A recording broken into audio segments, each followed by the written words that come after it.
Praise the Lord, praise the Lord. ஆண்டவரும் இரட்சகரும் மீட்பருமான இயேசு கிறிஸ்துவின் இனிய நாமத்தில் உங்கள் அனைவருக்கும் என் அன்பின் நல்வாழ்த்துக்கள். இந்த நாளில் தேவன் தாமே கொடுத்த இந்த நல்ல சந்தர்ப்பத்துக்காக நாம் அவரை சொத்தரிக்கிறேன், துதிக்கிறேன். உங்களுடைய பெரிதான ஆதரவுக்கும் ஜெபங்களுக்கும் ஆண்டவர் உங்களை அளவில்லாமல் ஆசீர்வதிப்பார். இந்த நாளிலும் இந்த வசனத்தை தியானிப்பதற்கு முன்பாக ஒரு சிறிய ஜெபங்களை ஏறெடுத்து நம்ம கடந்து செல்லலாம். எங்களை நேசிக்கிற எங்கள் அன்பின் நல்ல ஆண்டவரே, சோத்திரப்பா, உண்மை துதிக்கிறோம். நீர் ஆண்டவரே நேற்றும் இன்றும் என்றும் மாறாதவராய் இருப்பதற்காக சோத்திரம். உங்களுடைய வசனம் ஜீவனை உண்டாக்கும், ஜீவனை கொடுக்கும். அப்பா, அப்படிப்பட்ட வசனத்தை நாங்கள் உட்கொண்டு அதன் மூலமாக அப்பா நாங்கள் பெறக்கூடிய அந்த பொன்னியங்களுக்கும் ஆண்டவரே அப்பா நன்மைகளுக்கும் அளவில்லாமல் இருக்குப்பா. ஆண்டவரே, இந்த வார்த்தை மூலமாக நீங்க பேசுங்கப்பா. இந்த வார்த்தையில மறைந்திருக்கக்கூடிய பொக்கிஷங்களை எங்களுக்கு விலக்கி சொல்லுங்க ஆவியானவரே. உம்மிடத்தை நாங்கள் தாழ்த்தி எங்களை சமர்ப்பிக்கிறோம். எங்களை கேட்கக்கூடிய ஒவ்வொரு சகோதர சகோதரியுடைய உள்ளத்திலையும் நீங்க பேசுங்க. எல்லா துதிகனமாகியும் ஒருவருக்கே மீட்பரட்சகரான இயேசுவின் நாமத்தில் பிதாவே, ஆமென், ஆமென். இன்றைக்கு ஒரு ஆதார வசனமா ரோமர் 8 verses 5, ரோமன்ஸ் சாப்டர் 8 verses 5 எடுத்து படிப்போமா? அன்றியும் மாம்சத்தின்படி நடக்கிறவர்கள் மாம்சத்துக்குரியவைகளை சிந்திக்கிறார்கள், ஆவியின்படி நடக்கிறவர்கள் ஆவிக்குரியவைகளை சிந்திக்கிறார்கள். அல்லேலூயா. In English, for those who live according to the flesh set their minds on the things of the flesh, but those who live according to the spirit set their minds on the things of the spirit. வசனம் இங்கிலீஷ்ல கொஞ்சம் கிளியரா நல்லா போட்டிருக்கு, தமிழ்ல புரியும், தமிழ்ல ஈஸியா தான் இருக்கு. மாம்சத்தின்படி நடக்கிறவர்கள் மாம்சத்துக்குரியவைகளை சிந்திக்கிறாங்க, ஆவியின்படி நடக்கிறவர்கள் ஆவிக்குரியவைகளை சிந்திக்கிறார்கள். அப்ப நம்மளுடைய சிந்தனை எதை குறித்து இருக்கோ அது நமக்கு சொல்லி கொடுத்துரும், நம்ம மாம்சத்துல இருக்கிறோமா ஆவியில இருக்கிறோமா அப்படின்னு. சிம்பிள், அவ்வளவுதானே. இது ஒரு கண்ணாடியை வச்சு நம்ம பார்த்தோம் அப்படின்னா ஒவ்வொரு காரியத்தை நீங்க பார்க்க ஆரம்பிச்சீங்கன்னா, ஒரு காரியத்தை செய்யறதுக்கு முன்னாடி இந்த வசனம் உங்க முன்னாடி வந்துருச்சு, இது நான் மாம்சத்தின்படி செய்யறேன்னா ஆவியின்படி செய்யறேன்னா ஈஸியா அந்த வசனம் சொல்லிக் கொடுக்கும். மாம்சத்தின்படி நீங்க நடக்கிறவர்களா இருந்தீங்கன்னா உங்களுடைய சிந்தனை மாம்சத்துக்குரியவைகளா தான் இருக்கும். ஆவியானவர் சொல்லி ஆவினால் ஏவப்பட்டு ஒரு காரியத்தை நாங்க செய்யும் போது அங்க ஆவியானவருடைய ஆளுகை அதிகமா இருக்கும். உங்களுடைய சிந்தனை எல்லாம் ஆவிக்குரியவைகளை பத்தி இருக்கும். ஏன்னா அதுக்கு அடுத்து நெக்ஸ்ட் வார்த்தை அழகா சொல்லுது, 6வது வசனம், மாம்ச சிந்தை மரணம், ஆவியின் சிந்தையோ ஜீவன் சமாதானமும். அப்ப ஆவியானவரால் நீங்க ஏவப்பட்டு ஒரு காரியத்தை செய்யறீங்க அப்படின்னா அங்க என்ன இருக்கும் அப்படின்னா ஜீவனும் சமாதானமும் இருக்கும். இட்ஸ் நத்திங் பட் லைக் இந்த வேர்ட் ஆஃப் காட். அவருடைய வார்த்தையை நீங்க உட்கொள்றதுனால, அந்த வார்த்தையின்படி நடக்கிறதுனால, அந்த வார்த்தையோட 2 விஷயங்கள் என்ன அப்படின்னா ஜீவன் சமாதானம். இது 2 உங்களுக்கு கிடைச்சிரும், நமக்கு உண்டாயிரும். அப்ப என்ன அர்த்தம்? நம்ம ஆவியின்படி நடக்கிறோம், ஆவியானவரால் ஏவப்பட்டு இந்த காரியத்தை செய்யறோம் அப்படின்ற ஒரு அஷூரன்ஸ் நமக்கு கிடைக்கும். அல்லேலூயா, அல்லேலூயா. இன்னைக்கு நம்ம இந்த வசனத்தின்படி ஆவியானவர் என்னோடு பேசின 2 மனிதர்களை மேக்சிமம் இந்த இருக்க டைம்ல நான் ஷார்ட்டான சொல்லி ஒரு ஜெபம் பண்ணி நம்ம முடிக்கலாம். மாம்சத்துக்குரிய காரியங்கள் எப்பயுமே ஒரு தற்காலிக, ஒரு டெம்பரரி ஜாய், ஒரு ஃபன், இதைத்தான் கொடுக்கும். அது ரொம்ப நேரம் நினைச்சிருக்காது. அல்லேலூயா. ஆனா ஆவியின்படி ஒரு சிம்பிளா சொல்லணும் அப்படின்னா, ஒரு ப்ரேயர் மீட்டிங் போயிட்டு வர்றீங்க அப்படின்னா, ஒரு ஆவிக்குரிய ஒழுங்கு கூட்டங்கள், ஒரு ஆவிக்குரிய சத்தியத்தை கேட்டு வர்றீங்கன்னா, அந்த கேட்ட சத்தியம் உங்களுக்குள்ள ஜீவனும் சமாதானத்தை கொடுத்து பேசிக்கிட்டே இருக்கும், ஆவிக்குரியவைகளை நடப்பித்து கொண்டு இருக்கும். நீங்க கேட்ட அந்த வசனம் அது உங்களுடைய வாழ்க்கையை மாற்றி கொண்டு இருக்கும். அதை விட்டுட்டு அதே நேரத்தை வேற ஒரு உலகத்தரமான காரியத்துக்கு நம்ம செலவழிச்சோம் அப்படின்னா அதனால என்ன கிடைக்கும் அப்படின்னா, மேபி அதை சொன்ன மாதிரி டெம்பரவரி ஜாய், ஒரு டெம்பரவரி ஃபன், அவ்வளோதான். கொஞ்ச நேரம் அந்த இடத்துல இருக்கிறவர்கள் இருக்கும். அதை விட்டு வெளியில வந்துட்டோம் அப்படின்னா இல்லாமல் போயிடும். திருப்பி நம்ம வேற எதையோ வச்சுக்கிட்டு இருப்போம். அல்லேலூயா. அப்ப ரொம்ப முக்கியமானது என்ன அப்படின்னா, ஆவியின்படி நடக்கிறவர்கள் ஆவிக்குரியவைகளை சிந்திக்கிறார்கள். அல்லேலூயா. அப்ப நம்ம சிந்தனை எப்பயுமே ஆவியானவருக்கு ஏற்ற விதமா இருக்கணும். அதை நம்ம மாத்தி அமைச்சுக்கிறணும். அல்லேலூயா. அப்படிப்பட்டு செய்யறவங்களுக்கு என்ன அதனால உண்டாகக்கூடிய நன்மைகள், ஒரு 2 மனிதனுடைய வாழ்க்கையில அவங்க எப்படி ஆவியின்படி நடந்தார்கள். அவங்க எப்படி ஆவியானவருடைய யோசனையினால ஜெயிச்சாங்க, இல்ல தங்களுடைய தவறுகளை மாற்றிக்கொண்டார்கள் அப்படின்றத பார்ப்போம். என்னோடு சேர்ந்து 2 சாமுவேல் 5வது அதிகாரம் 17வது வசனத்தை எடுங்க. 2 Samuel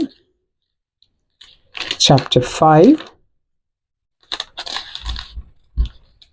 verses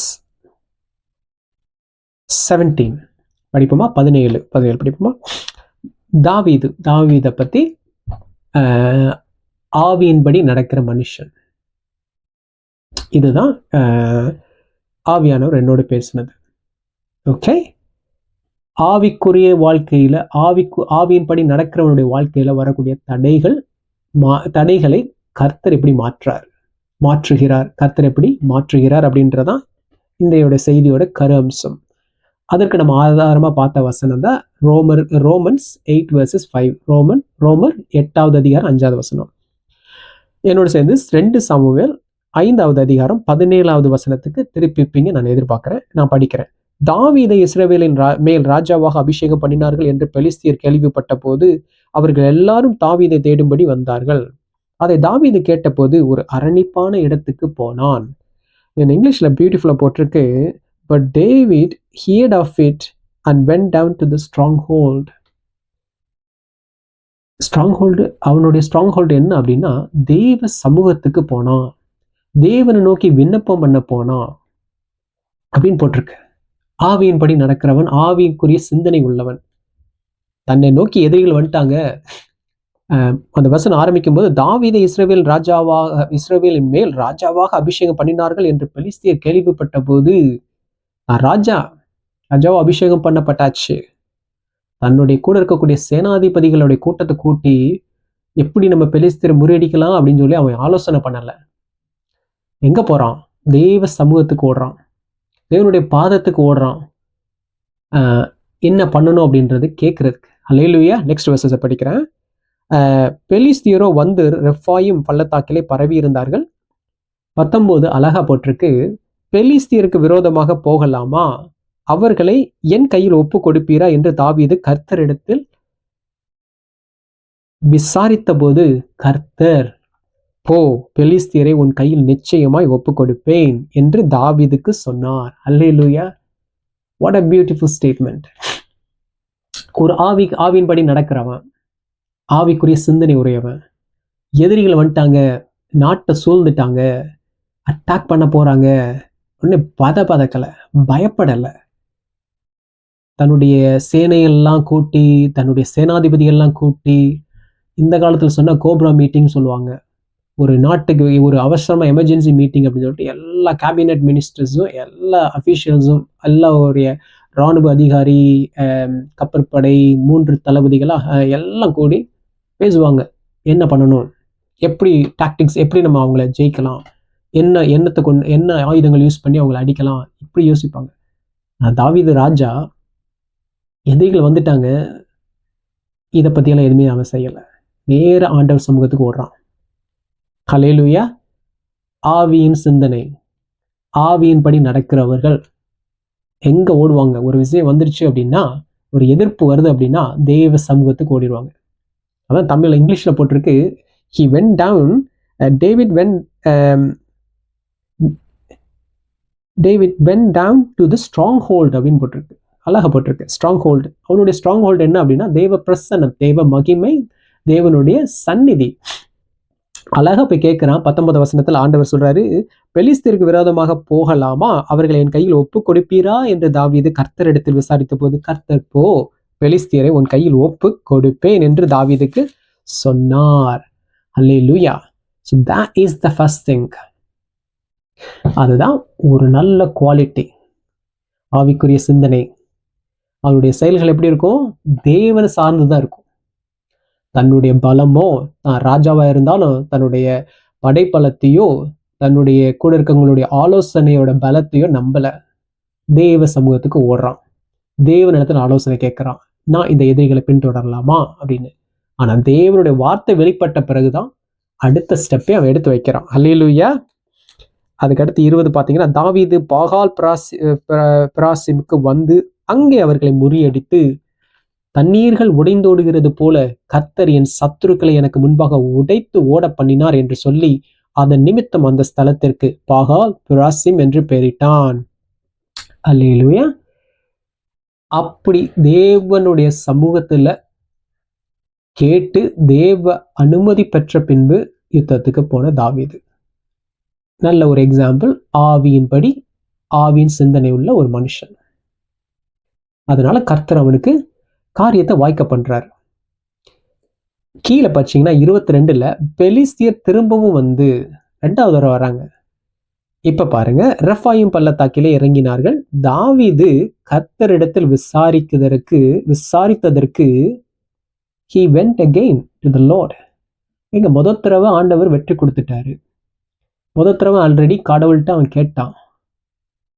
நம்மளுடைய வாழ்க்கையா இருந்தா நம்ம என்ன பண்ணிருப்போம், நம்ம ஆல்ரெடி ஆண்டவர் வந்து முதல் தடவை வெற்றி கொடுத்துட்டாரு, போ நான் அவங்களை உங்க கையில ஒப்பு கொடுத்துட்டேன்னு சொல்லிட்டாரு, அதனால நம்ம வந்து இந்த தடவையும் நம்ம போவோம், துணிச்சலா போவோம் அப்படின்னு சொல்லிட்டு நம்ம போயிருக்கலாம். தாவீது அப்படி பண்ணல. ஆவியின்படி கேட்கிறான், திருப்பி போறான். தாவீது திருப்பி எங்க போறான்? ஆண்டவருடைய சமூகத்துக்கு போறான். ஆண்டவருடைய சமூகத்துக்கு போய் தாவீது கர்த்தரிடத்தில் விசாரித்ததற்கு அவர், நீ நேராய் போகாமல் அவர்களுக்கு பின்னாலே சுற்றி முசுக்கட்டை செடிகளுக்கு எதிரே இருந்து அவர்கள் மேல் பாய்ந்து முசுக்கட்டை செடிகளின் நுனிகளிலே செல்லுகிற இறைச்சலை நீ கேட்கும்போது சீக்கிரமா எழும்பி போ, அப்பொழுது பெலிஸ்தரின் பாளையத்தை முறியடிக்க கர்த்தர் உனக்கு முன்பாக புறப்பட்டு இருப்பார் என்றார். அல்லேலூயா. என்ன ஒரு ரிலேஷன்ஷிப்புங்க. ஒரு சாதாரண ஒரு 2 நண்பர்கள் பேசிக்கொள்றது மாதிரி தாவீதும் கர்த்தரும் இங்க பேசிக்கொள்றாங்க. அல்லேலூயா. ஆண்டவர் சொல்றாரு அவருடைய திட்டத்தை, அந்த பிளான் அவருக்கு கொடுக்கிறாரு தாவீதுக்கு. நீ இந்த முசுக்கொட்டை செடிகளுக்கு மேலே செல்கிற இறைச்சலை, நுனிகளிலே செல்கிற இறைச்சலை கேட்கும்போது 2வது தடவை திருப்பி வந்துட்டாங்க. முதல் தடவை எடுத்த வெற்றி மேல நம்பிக்கை வச்சு அவன் திருப்பி தாவீது போகல. எகெயின் அவன் ஆண்டவருடைய சமூகத்துல போய் தன்னை தாழ்த்துறான். ஆண்டவரே திருப்பி வந்துட்டாங்கப்பா, நான் என்ன பண்ணணும் அப்படின்னு கேட்கிறான். ஆண்டவர் அவனுடைய அந்த ஆவியின் சிந்தனையினால, ஆவியின்படி அவன் ஏவப்பட்டு தன்னுடைய சந்நிதிக்கு வந்து திருப்பி அவன் கேட்கறதுனால ஆண்டவர் தடவை, நீ அந்த முசுக்கொட்டை செடிகளின் நுனிகளில் செல்லுற இறைச்சலை கேட்கும் போது சீக்கிரமா எழும்பி போ தாவீது, கர்த்தர் உனக்கு முன்பாக புறப்பட்டிருப்பார் என்றார். அல்லேலூயா. நான் உனக்கு முன்னாடி போய் அவங்களை எல்லாம் சங்காரம் பண்ணுவேன், உனக்கு வெற்றியை பெற்று தருவேன். அல்லேலூயா. அல்லேலூயா. என்ன ஒரு அமேசிங் காட். படிக்கும் போதே அப்படியே ஆவியானவர். அல்லேலூயா, ஸ்தோத்திரம். ஆவிக்குரிய சிந்தனை. என்ன நடந்தாலும் தேவனிடத்துல விசாரிக்கிறவன் ஆவிக்குரியவன். முதல் தடவை வெற்றியை கொடுத்துட்டாரு, அதனால நான் வந்து இந்த தடவை 2வது தடவை அவங்க எதிரிகள் என்ன வரும்போது நான் கேட்க வேண்டிய அவசியம் இல்லை. அதான் முதல் தடவை சொல்லிட்டாருல, நான் பெலிஸ்தரை கையில ஒப்பு கொடுப்பேன் அப்படின்னு சொல்லிட்டாருல. ஒரு தடவை வெற்றி கொடுத்துட்டாரு, 2வது தடவை அதே பலத்துல அதே நம்பிக்கையில போயிருக்கலாம். ஆனா தாவீது அப்படி செய்யல. எகெயின் எங்க போறான் தாவீது? ஆண்டவருடைய சமூகத்துக்கு ஓடுறான். இப்ப நான் என்ன பண்ணணும்ப்பா, இப்ப நான் என்ன செய்யணும்ப்பா? இது ஆவிக்குரியவன் செய்யக்கூடிய செயல். இப்படித்தான் நம்ம ஆவியானவர் எனக்கு இது கற்றுக் கொடுத்தார். பியூட்டிஃபுல். ஒரு நாள் ஒரு முதல் தடவை நம்ம செய்யற ஒரு கிடைக்கிற வெற்றி மேல நம்பிக்கை வச்சு நம்ம அடுத்து திருப்பி ஒரு காரியம் நம்மளை நோக்கி வருது, ஒரு பிரச்சனை வருதுன்னா அந்த வெற்றியை நம்ம அடிப்படையா வச்சு நம்ம அந்த காரியத்தை ஃபேஸ் பண்ணக்கூடாது. அல்லேலூயா. திருப்பி ஆண்டவருடைய சமூகத்துல போய் தாவீது மாதிரி கேட்கணும், ஆண்டவரே திரும்பவும் அவங்க வந்திருக்கிறாங்க, எதிரிகள் என்ன சூழ்ந்து கொண்டிருக்காங்க, நான் என்ன பண்ணணும்? ஆண்டவர் அழகா பதில் சொல்றார். அல்லேலூயா, அல்லேலூயா. அடுத்து இது ஆவிக்குரியவன் ஆவிக்குரிய சிந்தனையில தேவனிடத்துல தேவ சமூகத்துல ஒவ்வொரு தடவை போய் கேட்டு பெற்ற வெற்றி. அல்லேலூயா. இது ஆவிக்குரியவன் செய்யக்கூடிய செயல்கள். ஆவிக்குரியவனோட சிந்தனை எப்படி இருக்குன்றதை காட்டுறேன். 2 சாமுவேல், அதே 2 சாமுவேல் சாப்டர் 12க்கு வந்தீங்கன்னா 19, அதாவது 2 சாமுவேல் 12வது அதிகாரம் 19ஆம் வசனம்.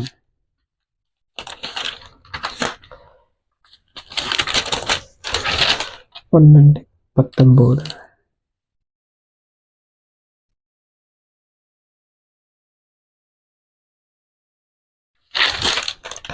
அல்லேலூயா. அல்லேலூயா. படிக்கிறேன். ஸோ 2 சாமுவேல் சாப்டர் 12 verses 19 படிக்கிறேன். தாவீது தன் ஊழியக்காரர் ரகசியமாய் பேசிக் கொள்கிறதை கண்டு பிள்ளை செத்து போயிற்று என்று அறிந்து தன் ஊழியக்காரரை நோக்கி, பிள்ளை செத்து போயிற்றே என்று கேட்டான். போயிற்றோ என்று கேட்டான். செத்து போயிற்று என்றார்கள்.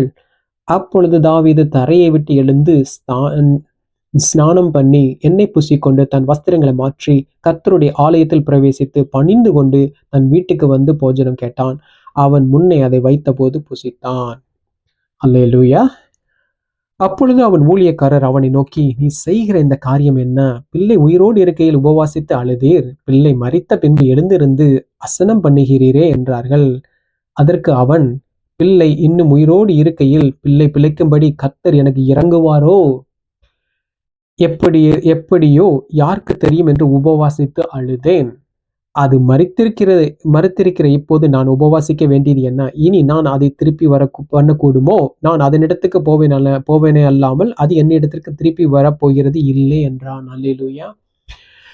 அதாவது ஸ்பிரிச்சுவல் பர்சன், ஆவியின்படி நடக்கிறவன், he will understand the God's will. He will understand the heart of the God. ஆண்டவருடைய இருதயத்தோட துடிப்பை அறிந்து கொள்வான். தனக்கு ஒரு தேவை இருக்கு, தனக்கு ஒரு காரியம் நடக்கணும் அப்படின்னு தேவ சமூகத்துல போய் தன்னையே ஊற்றி தன்னை தாழ்த்தி ஜெபம் பண்ணாலும் ஆண்டவருடைய பதில் கிடைச்ச போது, ஆண்டவருடைய மனம் என்ன அப்படின்னு அறிஞ்சதுக்கு அப்புறம் அவன் தன்னை மாற்றிக்கிறான். அவன் தன்னை சேஞ்ச் பண்ணிக்கிறான். இது ஆண்டவருடைய சித்தம், இது ஆண்டவருடைய சித்தம் இல்லை. தன்னை மாற்றிக்கொள்றான் அந்த காரியத்துக்கு ஏற்ற மாதிரி. ஆண்டவர் மேல கோவப்படலை. அல்லேலூயா. இன்னைக்கு நம்ம சில பேர் பண்ற தவறு என்ன அப்படின்னா, ஆண்டவர் அந்த காரியத்தை நிராகரிக்கிறாரு, அது வேண்டாம், அதை தடுக்கிறாரு அப்படின்னா அதை தாங்கி கொள்ற மனப்பான்மை இல்லை. ஏன்னா அதுல ஏதோ ஒரு விஷயத்துல நம்மளுடைய மாம்சம் கலந்துருது. அது கலந்ததுனால நம்ம தேவனுடைய திட்டமா இருந்தாலும் தேவனுடைய அனுமதி இல்லைனாலும் அதை நம்ம ஏற்றுக்கொள்ள நம்ம மனசு போராடுது. ஆனா தாவீது ஒரு நல்ல எக்ஸாம்பிள். பிள்ளை உயிரோடு இருக்கும்போது மரிக்கிற தருவாயில தேவனிடத்துல உபவாசித்து கதறான், ஆண்டவரே காப்பாற்றும் அப்படின்னு சொல்லிட்டு. ஆனா தேவனுடைய சித்தம் அது இல்லை, இந்த பிள்ளை மரிக்கணும் அப்படின்னு அவன் மரிச்சு போச்சு அப்படின்னு தெரிஞ்ச உடனே நான் உள்ளத்தை தேற்றுறான். இனி அவனுக்கு தெரியுது இது கர்த்தருடைய சித்தம், இந்த பிள்ளை மரிக்கணும் அப்படின்றது கர்த்தருடைய சித்தம். அதுக்கு தன்னை ஒப்பு கொடுக்குறான். ஒரு ஒரு தர்ம சங்கடமான ஒரு யாராலும் ஏற்றுக்கொள்ள முடியாத சூழ்நிலை, பட் ஆனா ஆவியில் நடக்கிறவன் அதை சென்ஸ் பண்றான், அதை புரிஞ்சுக்கிறான். இது தேவனுடைய சித்தம், இது நடக்கணும், இதுல நீ உபவாசித்து ஒரு பலன் இல்லை, தன்னை மாத்திக்கிறான். இங்க நம்ம படிச்ச இந்த வசனத்துல எங்கேயுமே தாவீது தேவன் மேல கோவப்பட்டான்னு எங்கேயுமே போடல. தாவீது அதுக்கப்புறம் தேவனிடத்துல போய் முறையிடவே இல்லை. தாவீது தேவனை வெறுத்தான் அப்படின்னு இல்லை. எத்தனை பேர் நம்மள இன்னைக்கு அப்படி இருக்க முடியும்? எல்லா காரியமும் நடக்கும்போது தேவனை நம்ம துதிக்கிறோம், சந்தோஷமா கொண்டாடுறோம். ஆனா தேவன் ஒரு காரியத்தை நோன்னு சொல்லும்போது நமக்குள்ள அந்த காரியத்தை, ஓகே ஆண்டவரே இது உங்களுடைய சித்தம் இல்லைன்னா நானும் நோ சொல்றேன் அப்படின்ற ஒரு பக்குவம் எத்தனை பேருக்கு இருக்கு? அல்லேலூயா. ஆவியின்படி நடக்கிறவர்கள், ஆவியின் சிந்தனை உள்ளவர்கள் தேவனுடைய சித்தத்திற்கு தங்களை ஒப்பு கொடுப்பார்கள் முழுவதுமாக. அது நல்ல ரிசல்ட்டோ, தேவனுடைய சித்தம் எல்லாமே நல்லதுதான். அது நமக்கு நல்லதோ கெட்டதோ, are you ready to accept as it is? அவர் செய்கிற வண்ணமாகவே, அவர் கொடுக்கிற வண்ணமாகவே ஆவியில நடக்கிறவன் ஏற்றுக்கொள்வான். அல்லேலூயா. இது 2வது கேரக்டர். 3வது அவனுடைய உள்ளம் எப்படி இருக்கு அப்படின்றத காட்டுறேன்.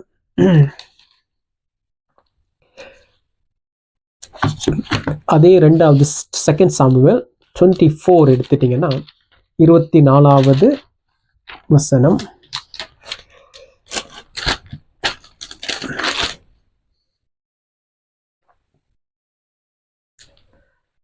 இங்க நம்ம படிக்கிறது என்ன அப்படின்னா, ஆவியின்படி நடக்கிறவன், ஆவியின் சிந்தனை உள்ளவன் ஒரு தவறு செய்யும் போது தன்னை எப்படி திருத்திக் கொள்றான், அவனுடைய காரியத்துல கர்த்தர் எப்படி அவனை கரெக்ட் பண்றாரு அப்படின்றது பார்க்க போறோம்.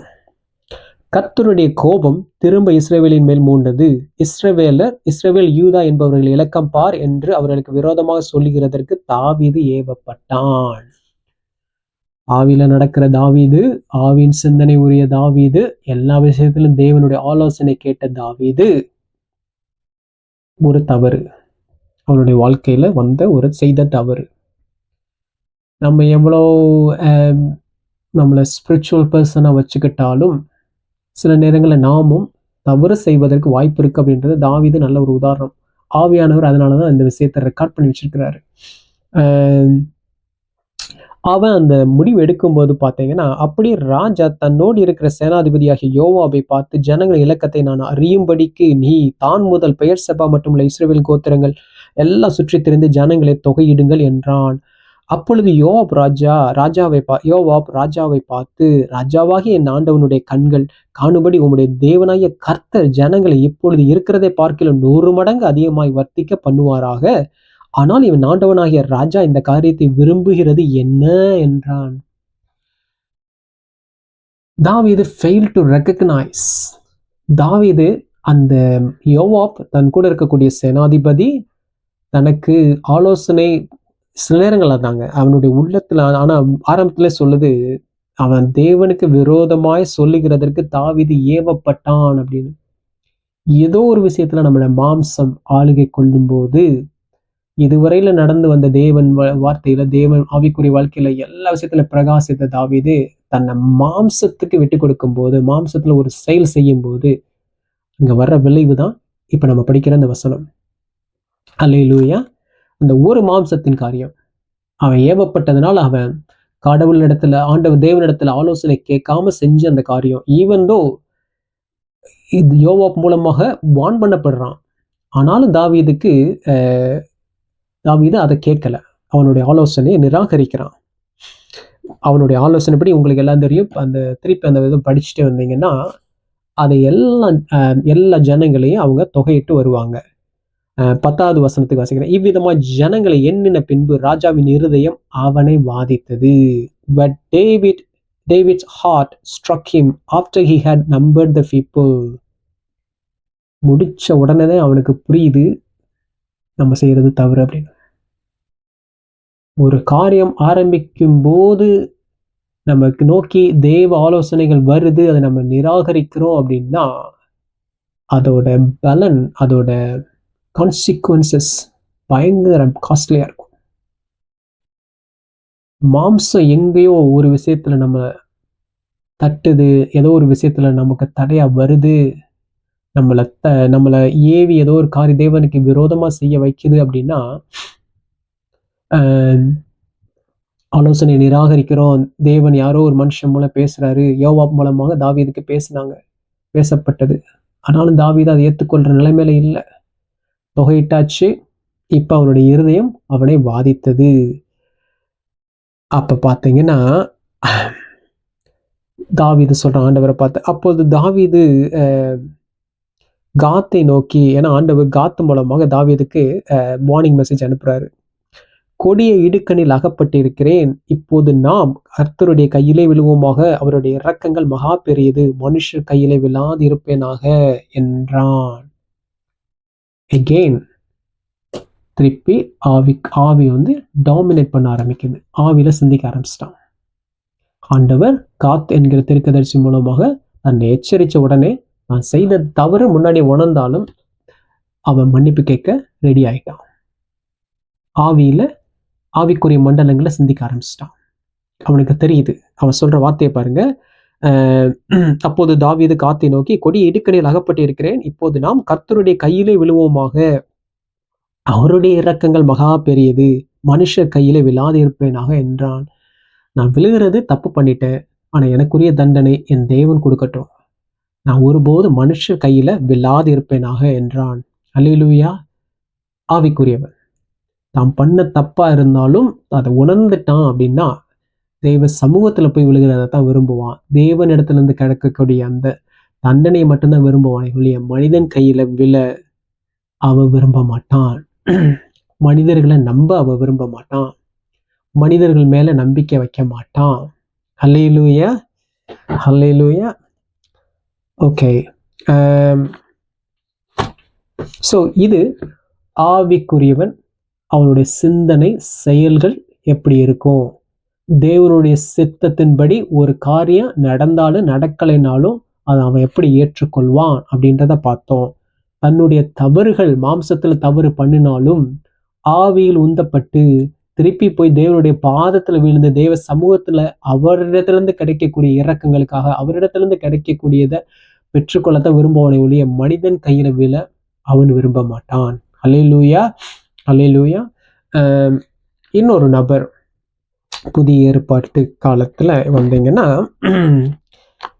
என்னோடு சேர்ந்து அப்போஸ்தலர்களுக்கு எழுதிய நடவடிக்கைகள், அப்போஸ்தல நடவடிக்கைகள், Acts of Apostle chapter 15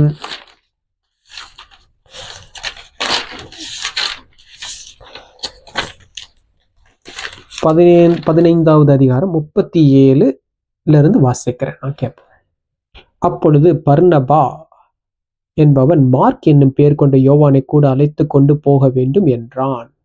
பவுலோ அவன் பம்பிலியா நாட்டிலே நம்மை விட்டு பிரிந்து நம்மோட கூட ஊழியத்துக்கு வராததினாலே அவனை அழைத்து கொண்டு போகக்கூடாது என்றான்.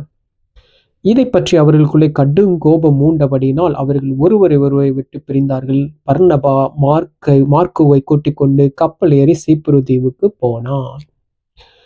இங்க நம்ம வாசிக்கிறோம் 3 பேர்கள் மென்ஷன் பண்ணப்படி இருக்கு. பர்னபா, அப்போஸ்தலனாகிய பவுல், மார்க். ஆவியானவர் எனக்கு சொல்லிக் கொடுத்த இந்த நபர் மார்க். இவரை பற்றி நான் கொஞ்சம் ஸ்டடி பண்ணும்போது இந்த வசனத்தின் மூலமாக அடிப்படையில் என்ன நடந்துச்சுன்னு பார்க்கும்போது நிறைய பைபிள் ஸ்காலர்ஸ் இந்த மாதிரி சொல்றாங்க.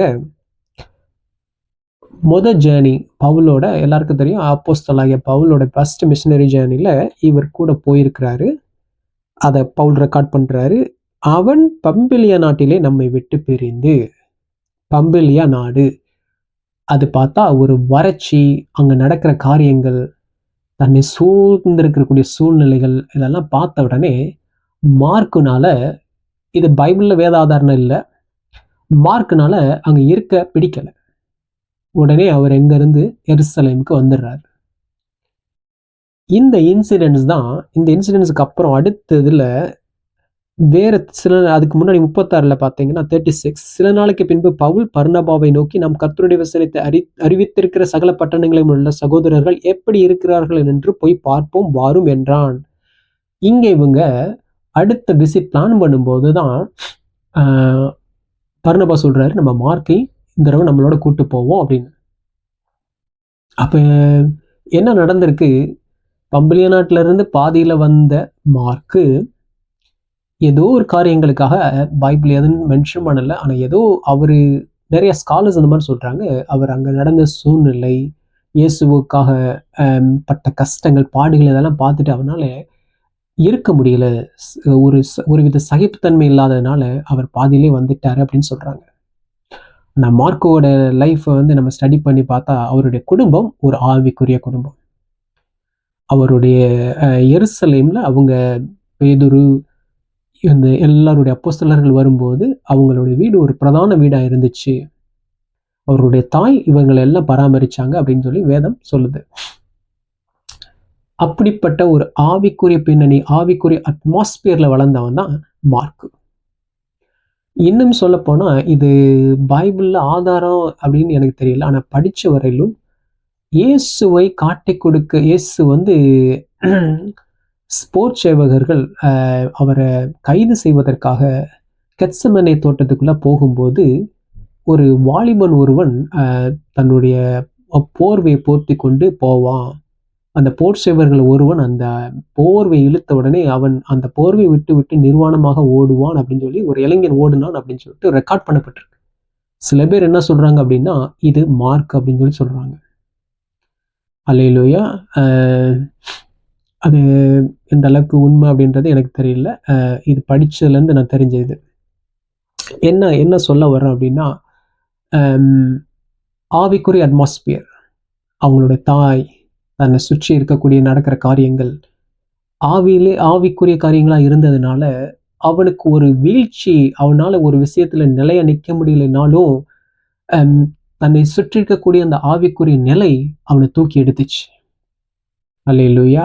தன் தாயோட ஜெபம், அந்த வீட்டுல அவனுடைய ஜெபம், அந்த வீட்டுல ஏறெடுக்கப்பட்ட ஜெபங்கள், அவங்க தேவனுக்காக காட்டின வைராக்கியம் அவனை திருப்பி நிலைநிறுத்துச்சு.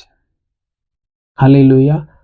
இப்படி பாதியில ஓடி வந்த மார்க் தான் பிற்காலத்தில் ஆவியானவரினால் பலமாய் பயன்படுத்தப்பட்ட ஒரு மனிதன். இது எங்க வாசிக்கிறோம் அப்படின்னா 1 பேதுரு 5:13 படிச்சீங்கன்னா,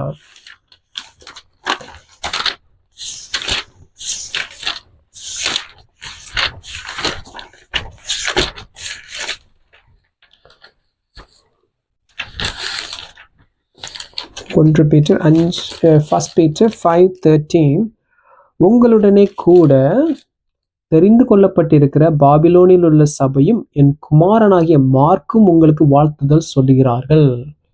அல்லேலூயா. இங்க யார் வர்றா? மார்க். யாரோட இருக்கிறாரு? பீட்டர், பேதுருவோட இருக்கிறாரு. ஸோ ஒரு தடவை தவறு பண்ணா, ஆனா தான் விழுந்த இடம் தன்னுடைய குடும்பம் ஆவிக்குரிய நிலைமையில ஆவியின்படி நடக்கிறவங்களா இருந்ததுனால சரியான கைடன்ஸ் அவனுக்கு கொடுத்து அவனை திருப்பி தூக்கி நிற்க வச்சுச்சு. அல்லேலூயா. இன்னைக்கு உங்களுக்கு எனக்கும் தேவையானது ஒண்ணே என்ன அப்படின்னா, நல்ல ஒரு ஆவிக்குரிய சபை. நம்ம விழுந்தாலும் நம்மளை தூக்கி விடக்கூடிய ஒரு சபை, நம்மளை தூக்கி விடக்கூடிய ஒரு கூட்டம் நமக்கு இருக்கணும். நம்மள ஜெபத்தினாலேயோ அவங்களுடைய நல்ல ஆலோசனைகளாலும் ஆவியானவர் கொடுக்கக்கூடிய அந்த நல்ல ஆலோசனைகளை பெற்று நமக்கு அதை தரக்கூடியவர்களும் நமக்கு ரொம்ப முக்கியம். அப்படி நிலைநிறுத்தப்பட்ட மார்க், முதலுடைய பவுலோட மிஷனரி ஜேர்னில ஃபெயிலியர் ஆகி ஓடி வந்த மார்க்கு தன்னை சுற்றி தன்னுடைய தாய், தன்னுடைய சுற்றி இருக்கக்கூடிய கூட்டம், ஒரு நல்ல ஆவிக்குரிய கூட்டத்தோடு அவன் ஐக்கியம் வச்சதுனால அவனால திரும்பி எழும்பி பிரகாசிக்க முடிஞ்சிச்சு. வேதத்துல நிறைய பைபிள் ஸ்காலர்ஸ் நிறைய பேர் சொல்றாங்க, இவர் பேதுருக்கு ஒரு டிரான்ஸ்லேட்டரா வேலை செஞ்சாரு அப்படின்னு சொல்லிட்டு. ரோம்ல இவர் பேதுருக்கு ரொம்ப உறுதுணையா இருந்தார் ஊழியத்திற்கு. இதெல்லாம் பார்த்துட்டு வேண்டாம், எங்க யாருனால பிரச்சனை வந்துச்சோ, மார்க்குனாலதான் பர்னபாவுக்கும் பவுலுக்கும் பிரச்சனை வந்துச்சு. பவுல் வேண்டான்னு சொல்லிட்டு சீலாவை கூட்டிட்டு போனவர் ஒரு இடத்துல சொல்லுவாரு. 2 திமோத்தி 4:11 படிக்கலாமா?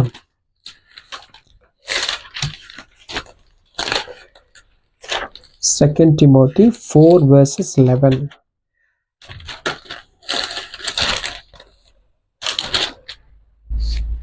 லூக்கா மாத்திரம் என்னோட கூட இருக்கிறான், மார்க்குவை உன்னோட கூட கூட்டிக் கொண்டு வா, ஊழியத்தில் அவன் எனக்கு பிரயோஜனம் உள்ளவன்.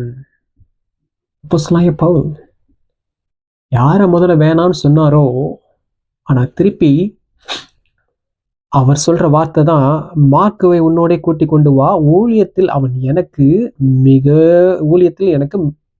எனக்கு பிரயோஜனம் உள்ளவன். அல்லேலூயா. In English, Luke alone is with me. Get Mark and bring him with you, for he is very useful to me for ministry. அப்படியே ஆவியானவர் அப்படியே நிலையை மாத்துறார். பவுலால ஆவியில இருந்த ஒரு மனுஷன்தான் தேவனிடத்திலிருந்து வார்த்தைகளையும் கிட்டத்தட்ட 13 நிருபங்களை எழுதின பவுல். சில ஸ்காலர் சொல்றாங்க எபிரேயர் எழுதினது பவுல் அப்படின்றாங்க, அது தெரியல. ஆனா 13 லெட்டர்ஸ் நிருபங்கள் எழுதின பவுல் முதல்ல he failed to recognize, இவனோட காலிங்க புரிஞ்சுக்கிற முடியல. அவன் ஒரு தடவை ஸ்லிப் ஆயிட்டான் அப்படின்ன உடனே அவன் வேண்டாம், அதனால பர்னபா விட்டு விலகி சீலாவோட அடுத்த ஜேர்னிக்கு போயிட்டார். ஆனா பின்னாடி லேட்டர் மார்க் ஆவியானவர் யூஸ் பண்ண விதத்தை பார்த்துட்டு அதே பவுல் தன்னுடைய தவறை உணர்ந்தவனாய், ஆனா மார்க்குவை கரெக்டா எழுதியிருக்கிறார், சொல்றாரு. அதாவது மார்க்கு உன்னோட கூட கூட்டிக் கொண்டு வா, அவன் ஊழியத்தில் எனக்கு பிரயோஜனம் உள்ளவன். ஆவிக்குரியவர்கள் நம்ம தவறு செய்யறது இயல்பு. சில நேரங்கள்ல நம்மளுடைய மாம்சத்துல ஏதோ ஒரு தவறு நம்ம எல்லாம் செஞ்சிருவோம். ஆனா திருப்பி அந்த தவறு ஆவியானவரால் உணர்த்தப்பட்டு அவங்க பயன்படுத்தப்படுகிற விதம், அவங்க தேவனுக்குள்ள தேவ ராஜ்யத்திற்காக பயன்படுகிற விதத்தை பார்த்து பவுல் இங்க வந்து மறைக்கல அத. பவுல் தன்னை வந்து நாம தேவன் அங்கீகரித்த ஒரு ஊழியக்காரனை இவர் வந்து நிராகரிக்கல. அவர் சொல்றாரு, அவன் ஊழியத்தில் பிரயோஜனம் உள்ளவன். ஸோ அந்த மார்க் தடவை ஃபெயிலியரான மார்க், அந்த ஃபெயிலியரான மார்க்கு ஆவிக்குரிய சூழ்நிலை, தன்னை சுற்றில இருக்கக்கூடிய ஸ்பிரிச்சுவல் அட்மாஸ்பியர்னால திருப்பி அவரால் எழும்ப முடிஞ்சிச்சு. நான் சொன்ன மாதிரி உங்களுக்கு எனக்கும் தேவை, நம்மளை சுற்றிலும் ஆவியின்படி நடக்கிறவர்கள். நீங்க உங்களுடைய ஃப்ரெண்ட்ஸ், தமிழ்ல ஒரு பழமொழி சொல்லுவாங்க, உன் நண்பன் யார் என்று சொல்லு, நான் நீ யாருன்றதை சொல்லிடுறேன் அப்படின்னு சொல்லுவாங்க. அது ஐ டோன்ட் நோ, அது எவ்வளோ, அது வழக்கு சொல்லுன்றனால அது உண்மை. ஏன்னா நீ யாரோட சேர்றியோ அவங்கள மாதிரி தான் உன்னுடைய திங்கிங், உன்னுடைய ஆக்ஷன் இருக்க போகுது. இன்னைக்கு என்னுடைய ஃப்ரெண்ட்ஷிப் சர்க்கிள், நம்ம யாரோட அதிகமாக சேர்றோம், ஆவிக்குரிய காரியங்களை நாட்டம் செலுத்துகிறோமா, ரொம்ப இம்பார்ட்டண்ட். நீங்கள் ஒரு வேத வசனத்திலேயே ஈர்க்கப்பட்டு நல்ல யூடியூப்ல மெசேஜ் கேட்டு அதனால பலப்பட்டீங்கன்னா உங்கள் உள்ளார்ந்த மனிதன் பலப்படுவான். ஆவியில் நீங்கள் வளர்க்கப்படுவீங்க. ஆவிக்குரிய சிந்தனை உங்களை மேலே ஓங்கிக்கிட்டே இருக்கும். நல்ல பாட்டு, ஃபாதர் பெர்க்மான்ஸ் இவங்களை மாதிரி ஆவிக்குரிய தகப்பன்மார்கள் அவர்கள் எழுதின பாட்டு இதெல்லாம் கேட்க நீங்கள் ஆவியில் வளர்க்கப்படுவீங்க. ஆவிக்குரிய சிந்தனையாக தான் இருக்கும். இதை விட்டுட்டு ஒரு ஸ்டெப்பை நம்ம வந்து உலகத்து காரியங்கள்லையோ மாம்சத்துக்குரியவைகளையோ யோசிக்க ஆரம்பித்தோம் அப்படின்னா நம்மளுடைய ஃப்ளஷ் டாமினேட் பண்ண ஆரம்பிக்கும். நம்மளுடைய சிந்தனை மாம்சமாக தான் இருக்கும். வேதவசனம் அழகாக சொல்லுது. அதே ரோமருக்கு எழுதின வசன். இப்போ நம்ம படித்த 8வது